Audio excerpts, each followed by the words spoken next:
Hi everybody, Dr. Sia here. Welcome back to the Dr. Sia channel. In this video, I want to talk to you about self-compassion. There's just so much buzz about self-compassion right now, and rightfully so. It's such an important construct. It's such an important thing that we've been talking about since the dawn of psychology in one way or another. I can't wait to get my hands on this one and talk to you about it. Let's get started.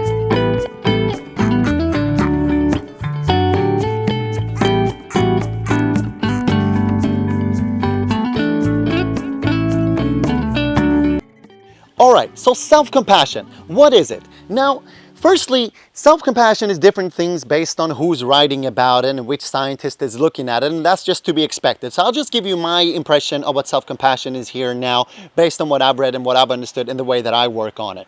So basically, self-compassion would have three components. Self-compassion would require you to be compassionate enough towards yourself that you can actually see yourself, that you can observe yourself in one way or another. And when I'm saying observing yourself, I mean observing your thoughts, observing your feelings, and observing your behaviors.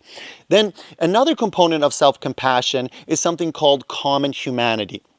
Now, common humanity is this aspect that you can recognize that what's going on for you, that whatever you're going through, that whatever difficulty you're experiencing, that whatever suffering you're going through at the moment is not uncommon to other people. Other people have been there too. Other people have experienced similar things too. You're not alone.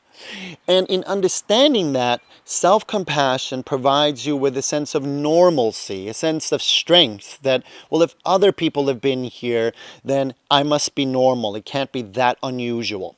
And if other people have been here and they've gone through it, perhaps I can make it through it too.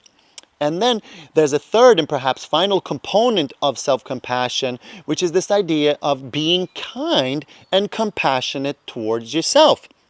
So this is a very biased position that you're taking. You're taking a very biased position and saying, irrespective of what happens, I'm going to be kind to myself, not overly critical, not overly punitive, not even critical or punitive at all. Rather, I'm going to be kind and compassionate, the same way perhaps I would be to a friend. So basically, self-compassion is about noticing that you're having those thoughts, thanking your mind for trying to help you out, but instead being kind and caring to yourself. For example, saying, look, I make mistakes. Everyone makes mistakes. It doesn't mean that I'm a bad person. It doesn't mean that I'm a terrible friend. So it's a very biased position you can take to care for yourself. And that's, in short, what self-compassion is. I hope you enjoyed this video.